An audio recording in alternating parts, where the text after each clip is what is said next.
जय गुरु जय। जी, साथ संगत जी। हम लोग गुरु जी के साथ 2007 में जुड़े। गुरु जी की महासमाधि के आई गेस 20 डेज के बाद हम फर्स्ट टाइम गए गुरु जी की मंदिर में। एक्चुअली हम, मैं और मेरा ब्रदर नहीं गए थे, मेरे पेरेंट्स गए थे पहले।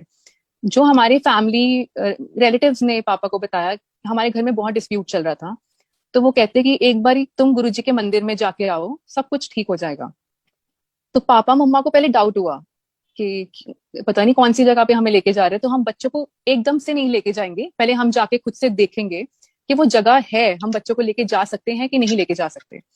तो पहले मम्मा पापा गए, फिर उनको ठीक लगा कि हाँ अच्छी जगह है, गुरबानी चलती है, तो हम लेके जा सकते हैं बच्चों को। फिर उन्होंने मेरे को और मेरे ब्रदर को लेके जाना शुरू किया 2007 में। जब हम लोग जाते थे उस टाइम पे थर्सडे को वहां समोसा प्रसाद और जलेबी प्रसाद मिलता था। मैं अपना पर्सनली बताती हूँ, मैं तो सिर्फ समोसा और जलेबी के चक्कर में जाती थी कि थर्सडे की थर्सडे प्रसाद मिलेगा तो चलो। मुझे कुछ नहीं पता था गुरुजी क्या करते हैं क्या नहीं करते।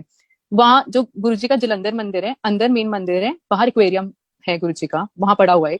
उसके पहले खा पी लेना अंदर, फिर उसके पास बैठ के अपने फ्रेंड जो बने थे उनके साथ बातें करने लग जाना। फिर धीरे धीरे सोचा कि हम 1-1.5 घंटा यहाँ आके बैठते हैं, क्यों? अपना पढ़ाई से भी तुम टाइम निकाल के आ रहे हो, अपनी फैमिली के साथ आ रहे हो जगह पे, तो यू शुड नो कि वहां पे चीज क्या है। तो उस टाइम पे हमें बोला गया था कि तुम गुरुजी से डायरेक्ट कनेक्शन बनाओ, उनको बताओ क्या चीज है तुम्हें चाहिए क्या नहीं चाहिए। तो स्टार्टिंग में तो पहले हम अपने पेरेंट्स को बताते थे, मम्मा पापा को, कि हमें ये चीजें चाहिए ला के दो। धीरे धीरे जब गुरुजी के साथ थोड़ी कनेक्टिविटी शुरू हुई, फिर मैंने अपने पेरेंट्स को बिल्कुल बाईपास कर दिया। फिर सीधा गुरुजी को ही बताना शुरू करा, गुरुजी ऐसे ऐसे। पहले तो मांगती थी गुरुजी, मुझे स्पोर्ट्स में काफी मेरा इंटरेस्ट था, तो गुरुजी को बोलती थी कि मुझे अच्छे प्लेटफॉर्म पे एक बारी परफॉर्म करवा दो। पूरे स्कूल में से I was the only one who got selected for nationals Guruji से जुड़ने के बाद। गुरुजी ने वाराणसी भेजा मुझे नेशनल्स के लिए। गुरुजी को बोला बास्केटबॉल खेलना है, गुरुजी ने वो भी खिलवाया।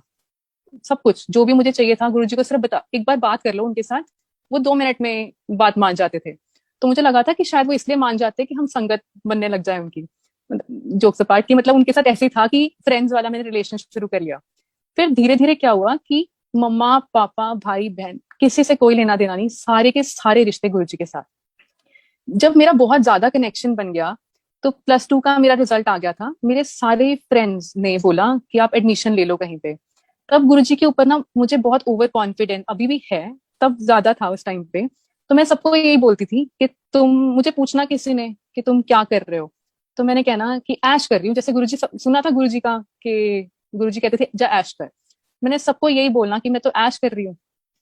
तो मुझे सबने कहना ठीक है। तो मुझे मेरी फ्रेंड का फिर फोन आया 1 मंथ के बाद, फिर दीपाली तू किसी चीज में एडमिशन ले ले, एटलीस्ट अपना एडमिशन करा के रख ले, टोकन अमाउंट दिया मत जा अभी।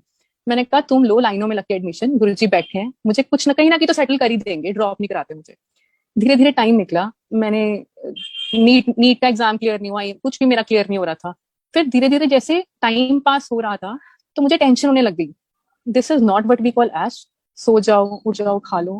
मेरे को डाउट हो गया कि मैं सबको तो बोलती फिरती हूँ कि मैं ऐश कर रही हूँ, लेकिन इसे हम ऐश करना थोड़ी बोलते हैं। ये तो डिफरेंट वे में ऐश है कि तुम्हारा कुछ बनना भी नहीं और तुम टाइम वेस्ट कर रहे हो अपना। तो क्या हुआ कि फर्स्ट संडे आ गया, गुरुजी हमने डुगरी जाना था माथा टेकने। हम डुगरी गए, डुगरी से गुरुजी का फोटो, वहां से गुरुजी का स्वरूप मिला हमें। जब हम वापस आ रहे थे, वहां पूरा टाइम मेरे दिमाग में था कि मैं ऐश तो नहीं कर रही, गुरुजी बताओ कि मैं कर क्या रही हूँ। वापस आते हुए लुधियाना में एक संगत है, आंटी अनीता आंटी हैं, उन्होंने हमें बहुत ज्यादा कंपेल करा पापा को कि आप घर पे आओ, मंदिर बनाया है वहां हमने गुरुजी का, माथा टेको, चाय प्रसाद लेके चले जाना। पापा मान नहीं रहे थे, बट समहाउ शी कन्विंस्ड पापा। तो पापा भी और हमने ले गए वहां से, वहां पे ले गए। तो हम उनके ड्राइंग रूम में बैठे हुए थे, ड्राइंग रूम और डाइनिंग के बीच में एक कर्टन लगा हुआ था। एकदम से आंटी उठे, मेरे दिमाग में क्वेश्चन था कि मैं कर क्या रही हूँ, ऐश तो मैं कर नहीं रही। जैसे ही आंटी उठे, उन्होंने एकदम से पर्दा साइड पे किया, सामने गुरुजी की फोटो पड़ी थी और लिखा था जा ऐश कर। तो गुरुजी ने खुद से ही मुझे आंसर दे दिया कि तू ऐश ही कर रही है, टेंशन ना ले।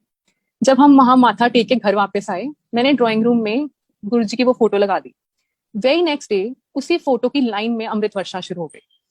और जैसी अमृत वर्षा शुरू हुई, उसके 1-2 दिन के बाद ही बाबा फरीद ने अनाउंस कर दिया कि उनकी एमबीबीएस की सीट्स नहीं फिल हो रही, वो बीडीएस का स्पेशल एंट्रेंस टेस्ट लेंगे। वो कभी हिस्ट्री में नहीं हुआ कि कोई स्पेशल बीडीएस के लिए एंट्रेंस टेस्ट किसी ने लिया हो या कुछ भी था। तो वो स्पेशल एंट्रेंस टेस्ट उन्होंने बोल दिया कि वो लेंगे। तो तो मेरा टेस्ट हुआ तब तक अमृत वर्षा निकल रही थी।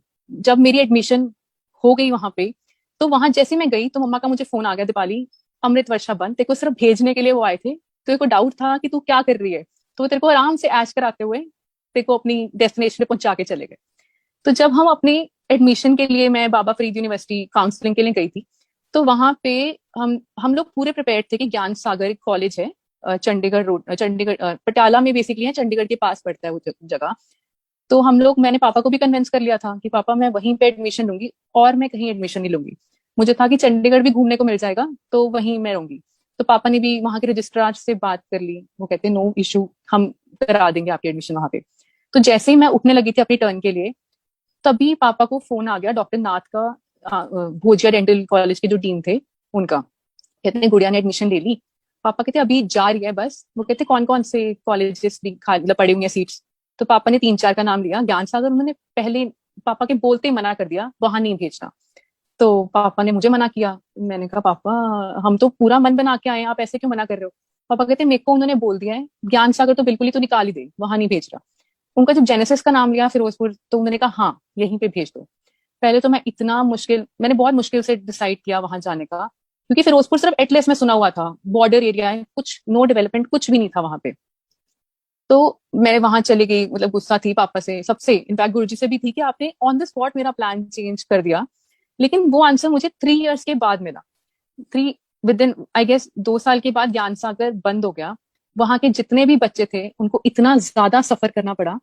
एंड मोर ओवर जो मेरे रैंक के बच्चे थे वो सारे के सारे जेनेसिस में आए।